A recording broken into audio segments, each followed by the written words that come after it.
সবসময় বেতনের ক্ষেত্রে বৈষম্য করা হয়, কর্মঘণ্টা তাদেরকে দিয়ে বেশি খাটানো হয়। এই পুরুষতান্ত্রিক সমাজে এই নারীর প্রতি যে বৈষম্য রয়েছে, শ্রম বাজারে যে বৈষম্য রয়েছে, তার নিন্দা জানাচ্ছি। এবং তাদের যে শ্রম বাজারে মূল্যায়ন রয়েছে, তাদের সঠিক সুরক্ষা দিয়ে বিশ্ব বাজারে তাদেরকে সেভাবে করে প্রেজেন্ট করার জন্য আহ্বান জানাচ্ছি। এবং সেই সাথে একটি কথা বলতে চাই, বাংলাদেশে যত আমলা মন্ত্রীরা রয়েছে তাদের কারো সন্তান বাংলাদেশে বসবাস করে না। বাংলাদেশে যত ইতিহাস বদলে দিয়েছে, সমস্ত ইতিহাস বদলে দিয়েছে শ্রমজীবী মানুষরা, প্রান্তিক চাষিরা, যারা রিক্সাওয়ালা, যারা খেটে খাওয়া মানুষ, বাস চালক, তারাই এই বাংলার ইতিহাস বারবার পরিবর্তন করেছে। সেই ভাষা আন্দোলন থেকে শুরু করে ৭১-এর আন্দোলন, ২৪-এর গণঅভ্যুত্থান, কোন এমপি মন্ত্রী সন্তানরা জীবন দেয়নি, জীবন দিয়েছে আমার শ্রমজীবী মানুষের ভাইয়েরা। কিন্তু আশ্চর্যের বিষয় হচ্ছে আজকে সংসদে কোন টেকনোক্রেটে, শ্রমজীবী কোন প্রতিনিধিকে তারা সংসদে স্থান দেয়নি।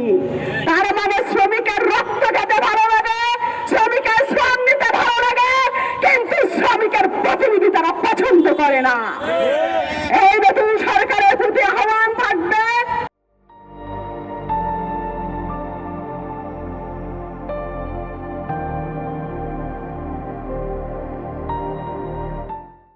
আগামীতে আপনারা যেভাবে করে বলেছেন আগামী ৬ মাস পর মন্ত্রণালয় পরিবর্তন করবে, সেখানে বাংলাদেশ আম জনগণ পার্টির পক্ষ থেকে প্রস্তাব রাখছি আপনার শ্রমিক প্রতিনিধি সংসদে রাখবেন।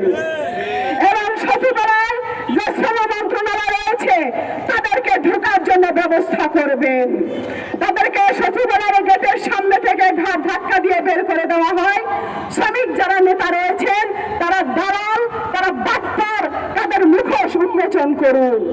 আপনারা যাকে শ্রমিক নেতা হিসেবে মানেন, তারা এসিরুমের মধ্যে বসে নাস্তা খেয়ে তারা হচ্ছে গিয়ে মালিকদের সাথে বসে সমঝোতা করে প্যাকেটের বিনিময়ে আপনার রক্ত ঘাম বিক্রি করে দিয়ে আসে।